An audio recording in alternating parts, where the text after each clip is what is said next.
सटाणा शहरामध्ये होणाऱ्या महामार्गामुळे अनेक दिवसापासून अतिक्रमण आणि रस्ता नादुरुस्त असल्यामुळे मोठ्या प्रमाणावरती अपघात होतात आणि अपघात होऊन देखील मोठ्या प्रमाणावरती नगरसेवकांमार्फत असेल लोकप्रतिनिधींमार्फत मोठ्या प्रमाणावरती आंदोलनं आणि वारंवार तक्रारी करून देखील कुठल्याही प्रकारचं सार्वजनिक बांधकाम विभागामार्फत दखल घेतली जात नसल्याने थेट मंत्री महोदय दादा भुसे यांच्या मार्फत आढावा बैठक घेण्यात आली आणि आज दुसऱ्या दिवशी त्या निमित्ताने कुठेतरी या ठिकाणी सर्व सटाणा नगर परिषदेचे नगराध्यक्ष असतील उपाध्यक्ष असतील सर्व नगरसेवक असतील यांच्या सर्व पदाधिकाऱ्यांमार्फत बैठक देखील या ठिकाणी घेण्यात आली। परंतु बैठकीत आलेल्या सार्वजनिक बांधकाम विभागामार्फत कुठल्याही प्रकारचे ठोस उत्तर या ठिकाणी देण्यात आले नाही। त्या पार्श्वभूमीवर आता ठीक नगराध्यक्षासह काही नगरसेवक या ठिकाणी रस्ता रोकोला बसले। साक्री सटाणा मार्ग हा त्यांनी रोखलेला आहे। आपण त्यांच्याशी बोलूया।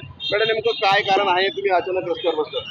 खरंच ही खूप निर्दयी अवस्था आजची झालेली आहे। काल मंत्री महोदयांनी आढावा बैठक घेतली। आढावा बैठकात नॅशनल हायवेचे अधिकारीही उपस्थित होते। आमचा हा रखडलेला प्रश्न जवळजवळ 3-3.5 वर्षापासून आहे, जो रस्त्याचा आहे आणि त्या प्रश्नांवर साहेबांनी पण विचारलं की रस्ता का रखडलेला आहे। तर आज जे उत्तर अपेक्षित होते ते अपेक्षित उत्तर आज त्या कार्यकारी अधिकाऱ्याकडनं आम्हाला मिळत नाहीये। म्हणून आमचा रस्ता हा होणं खूप गरजेचं आहे। या रस्त्यामुळे अनेक जीवितहानी झालेली आहे, रोजचे ऍक्सिडेंट होतात आणि म्हणून आम्ही हा आज रस्ता रोको केलेला आहे, कारण आम्हाला अपेक्षित उत्तरे वरिष्ठ लेवल कडून पाहिजे आहेत। म्हणून आज हा रस्ता रोको वर्ष या ठिकाणी आंदोलन होत आहे, परंतु कुठल्या प्रकारे ठोस कार्य होते। आज आपण बसलात, काय अपेक्षा आहे? नक्कीच आजची जी आमची अपेक्षा असेल, जो आम्ही बसतोय म्हणजे हा मेसेज नक्कीच वरिष्ठ लेवलला जाणार आहे आणि ज्यांच्या दबावाखाली हा रस्ता रखडला जातो आहे त्यांना याच्यापासून काहीतरी एक उत्तर आम्हाला द्यावं लागेल आणि हा रस्ता लवकरच व्हावा ही आमची सर्वांची मागणी असेल।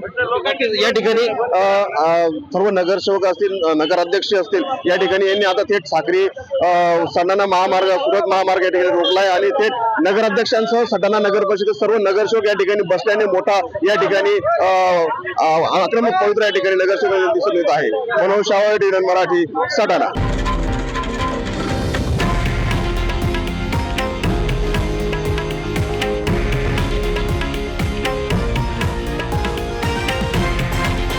हे आहे देशातील नंबर 1 न्यूज नेटवर्क आणि आपण पाहत आहात TV9 मराठी, एकमेव।